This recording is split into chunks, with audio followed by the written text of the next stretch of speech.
many times have you poured paint and primer on and it comes out like this?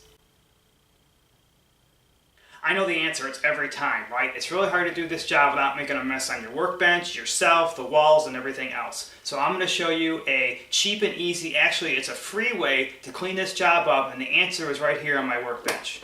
So fortunately here I have a fresh can of base coat that I'm gonna use on a car project, and I'm gonna use this 2-inch tape, and I'm gonna tape along the top of the can, and it's gonna make a nice little funnel in order for the paint to come out. Now obviously, you are going to make some sort of a little bit of a mess. You can't do this without having some sort of splatter on the outside of the can. So before I tape it, I want to look around the can. I want to make sure there's no important notes or anything around here that I might need or instructions. So if I don't get back to it 2 years, 5 years down the road and I still have this can, then I want to make sure that I keep the instructions, the paint information, the brand, the part number, and things like that. So in this case, the only real instructions that we have here is our outer label that talks about the paint and the code and all the important information that goes along with that. So what I'm going to do then is I'm going to use the funnel area and I'm going to make it right around in here. So if I open up this can,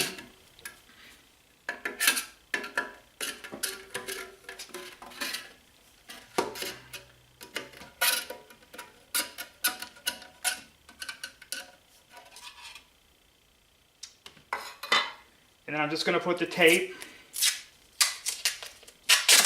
and make sure it sticks kind of hard down.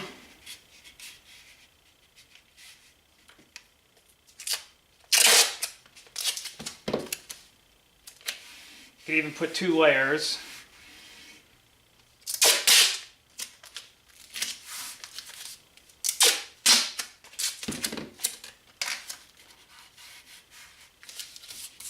Then that will give me a nice little funnel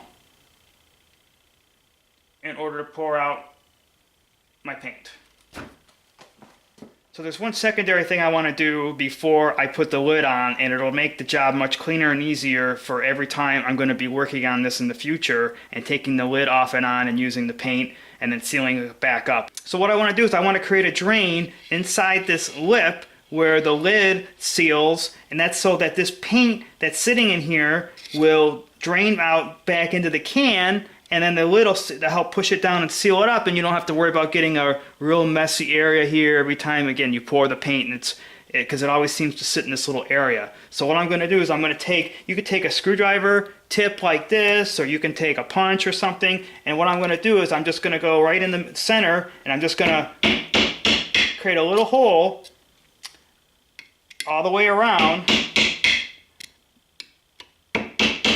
like this, and what that's going to do then, any kind of paint you have in this lip, it'll just drain back into the can. Now I clean this up the best I can, but you can't get all this paint out. So then once I put this lid back on, that paint that's in that lip is going to push downward back in the can. You actually save material that way, and then every time you're going to take this lid off and on for future projects, you're not going to have to worry about a big mess and all this paint drying, and the lid will still seal until you need it again the next time.